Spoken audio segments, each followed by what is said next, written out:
بسم اللہ الرحمن الرحیم۔ جماعت میں صف بنانے کا طریقہ جو آپ صلی اللہ علیہ وسلم نے فرمایا کہ امام کے پیچھے سیدھ میں پہلے دائیں طرف کھڑا ہوا جائے، پھر بائیں طرف کھڑا ہوا جائے۔ جماعت کی نماز میں صفوں کے درمیان مل کر کھڑا ہونا سنت مؤکدہ ہے، اس کے اندر فاصلہ نہیں رکھنا چاہیے۔ مقتدیوں پر لازم ہے کہ مل کر کھڑے ہوں، خلا نہ چھوڑیں تاکہ درمیان میں شیطان نہ کھڑا ہو۔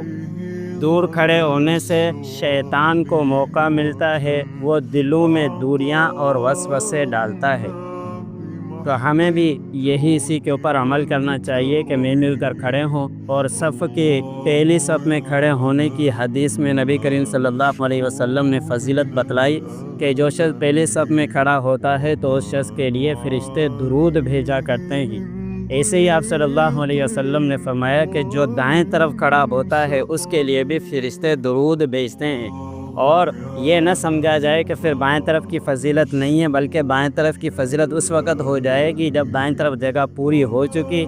اب بائیں طرف کو ترجیح اگر نہیں دے گا تو سنت کے خلاف کرے گا، اور سنت کے خلاف کرنے کا پھر گناہ ملے گا۔ اور ایسے ہی سب کو پورا کرنے سے پہلے دوسری صف بنا دینا یہ مکروہ ہے، اس سے بھی اپنے آپ کو بچانا چاہیے کہ پہلے صف کے اندر جگہ موجود ہوتے ہوئے دوسری صف شروع کر دیتے ہیں، یہ مکروہ عمل ہے۔